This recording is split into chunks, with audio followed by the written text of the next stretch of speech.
Ich habe mir hierfür Schaumstoffmatten gekauft. Die sind so mittelhart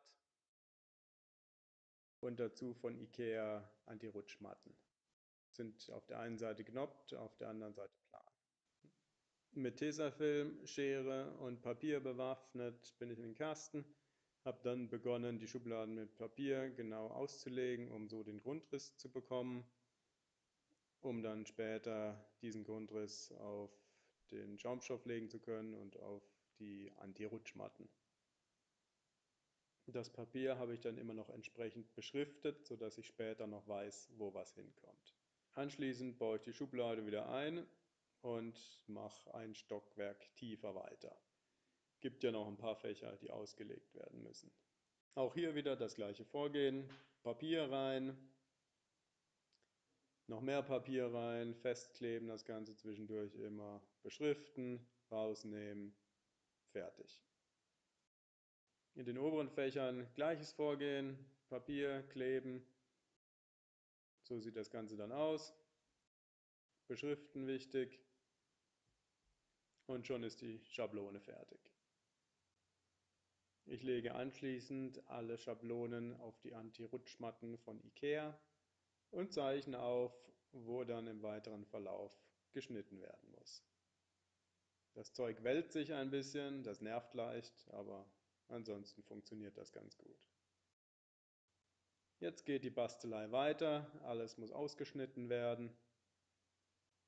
Neben der Anti-Rutschmatte muss natürlich auch der Schaumstoff zugeschnitten werden.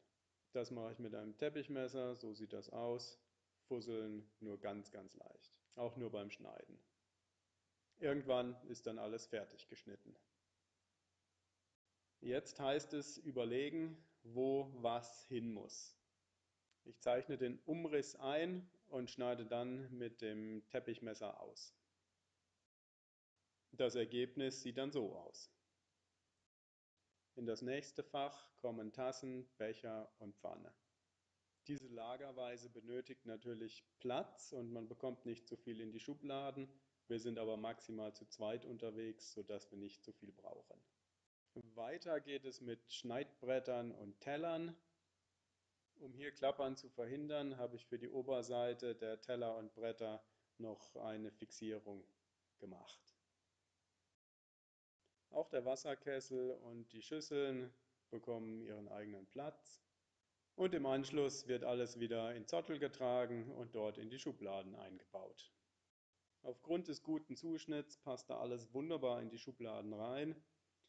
Und auch im unteren Bereich bei den Töpfen oder Tellern berührte nichts die Seitenwände, sodass es eventuell klappern könnte. Für die Besteckschublade habe ich mir was Besonderes überlegt. Hier habe ich für wirklich jede Gerätschaft einen eigenen Platz vorgesehen. Das ist alles gut fixiert und dürfte im weiteren Verlauf nicht mehr klappern. Natürlich passt der Schaumstoff auch wieder perfekt in die Schublade rein. Da ich noch viel Schaumstoff übrig hatte, habe ich auch gleich noch einen Anti-Klapperschutz für die Klobürste gemacht.